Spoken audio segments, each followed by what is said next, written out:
So, ముందు వీడియోలో అయితే చెప్పేసాను గదా! అలాగే లాంగ్ వీడియో గూడా పెట్టేసాను. అమ్మ వాళ్ళ ఇంటికైతే వచ్చేసామనమాట. వచ్చి రాంగానే అప్పల మీద కూర్చోబెడతదనుకున్నాను. కానీ అమ్మ ప్రేమ గదా! "వద్దులే బిడ్డ ఇప్పుడే వద్దు.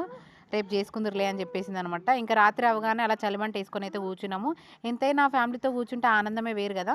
ఇంతకీ మీరు కూడా మాలానేనా? రోజు నైట్ మేమొచ్చేంత వరకు ఇంక ఇంతే చలిమంటేసుకొని కూర్చుంటా ఉంటామనమాట.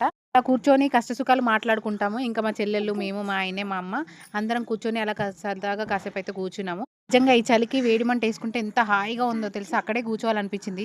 ఇలాంటి టైంలోనే గదా ఫ్యామిలీతో గడిపేది. ఓన్లీ పండగలప్పుడే ఫ్యామిలీతో గడుపుతా ఉంటాం. మనం అస్తమానం రాలేం గదా! సో, అందరూ హ్యాపీగా పండగ చేసుకొని ఫ్యామిలీతో హ్యాపీగా ఉండండి. సో, గాలిపటాలు ఎగిరేసేటప్పుడు కొంచెం జాగ్రత్తగా ఉండండి. అలాగే బిల్డింగ్ పైకెళ్తుంటారుగా పిల్లల్ని కనిపెడతా ఉండండి ఒక కంట.